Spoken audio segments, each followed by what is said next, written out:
Welcome all of you. कैसे हैं आप?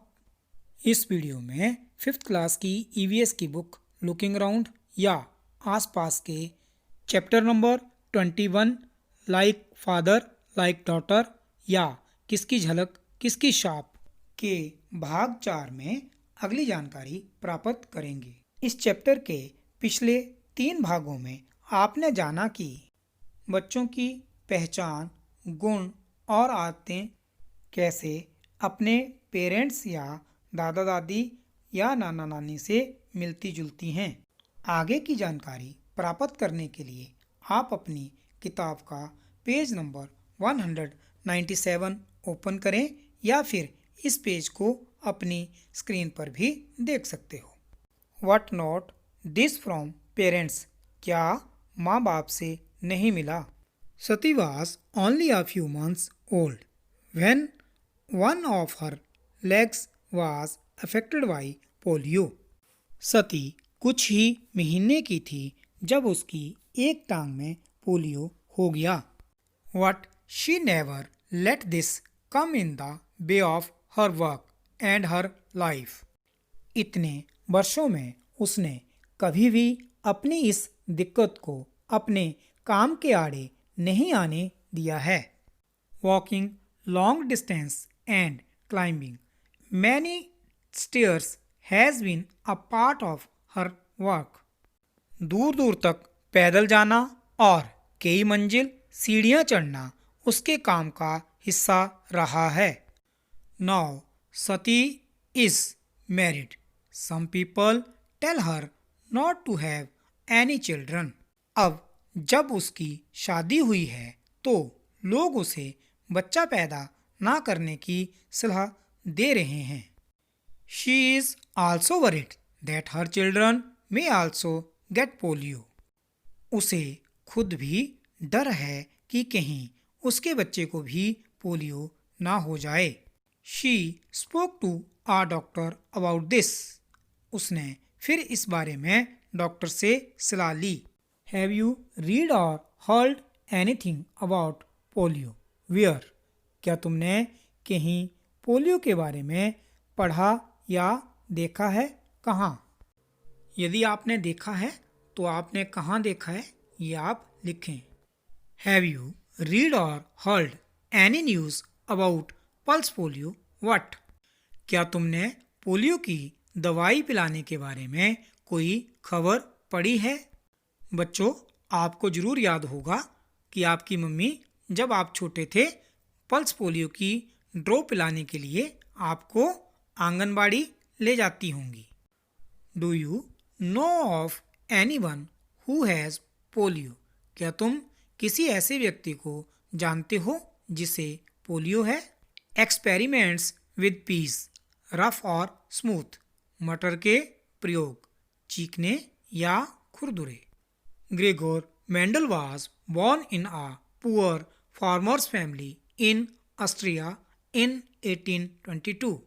ऑस्ट्रिया में रहने वाले ग्रेगोर मेंडल का जन्म सन 1822 में एक गरीब किसान परिवार में हुआ था।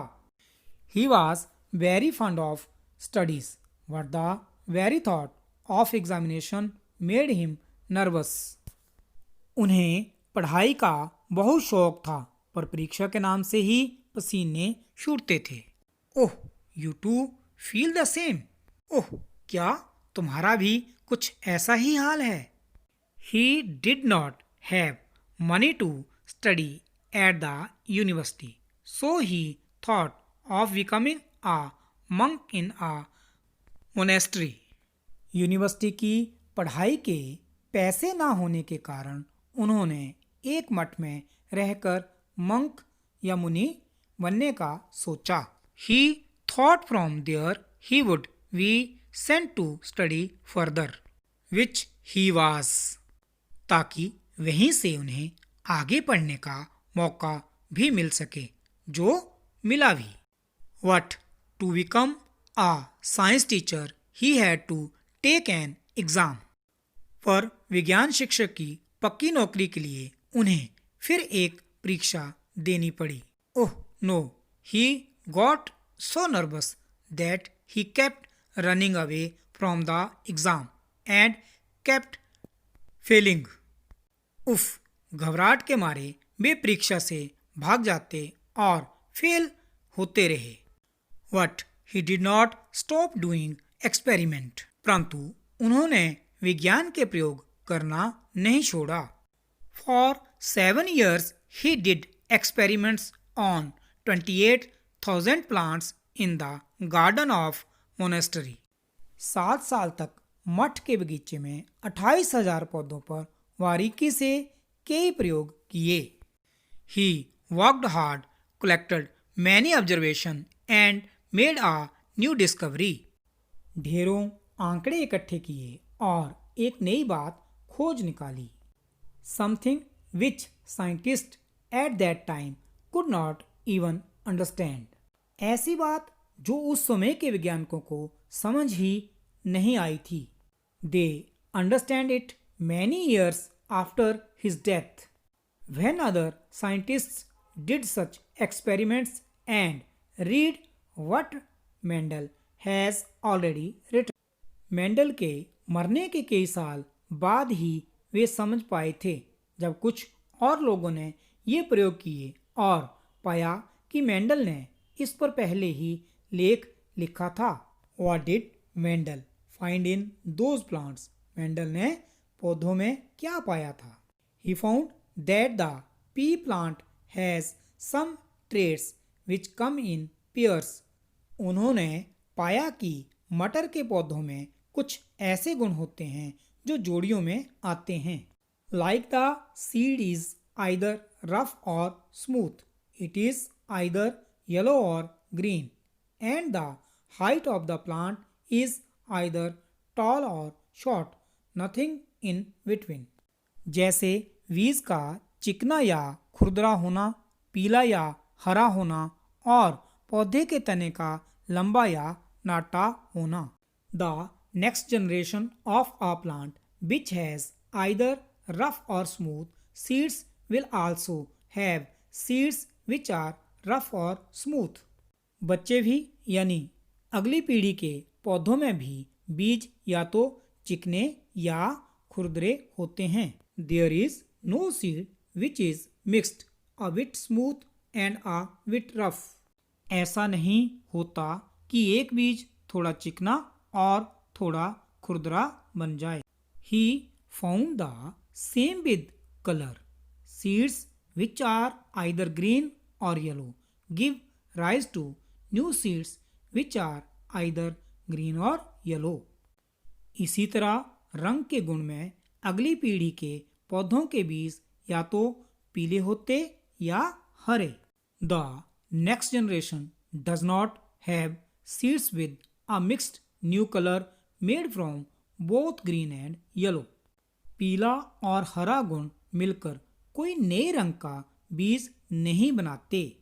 Mendel showed that in the next generation of pea plants there will be more plants having yellow seeds. यही नहीं, मेंडल ने तो यह भी बताया कि मटर की अगली पीढ़ी के पौधों में ज़्यादा पीले बीज वाले ही होंगे. He also showed that the next generation will have more plants with smooth seeds. What a discovery! इसी तरह उन्होंने बताया कि अगली पीढ़ी में चिकने बीज ज़्यादा होंगे. तो आप समझ गए होंगे कि मेंडल ने पौधों में क्या पाया था. उन्होंने पाया था कि मटर के पौधों में कुछ गुण ऐसे होते हैं जो जोड़ियों में आते हैं. जोड़ियों में आने का मतलब है बीज का चिकना या खुरदरा होना, पीला या हरा होना. और मटर के पौधे के तने भी या तो लंबे होंगे या फिर नाटे होंगे. उन्होंने ऐसा नहीं पाया था कि मटर का कोई बीज दोनों तरह का हो, चिकना भी हो और खुरदरा भी हो. उन्होंने ये भी पाया कि नेक्स्ट जनरेशन के जो बच्चे होते हैं वो भी उसी तरह के होते हैं. इसी तरह उन्होंने रंग के बारे में भी बताया कि रंग भी अगली पीढ़ी के पौधों में या तो पीला होगा या हरा, मिक्स नहीं होते हैं. इस वीडियो में हमने जाना कि उनके गुण भी उनके पूर्वजों से मिलते हैं.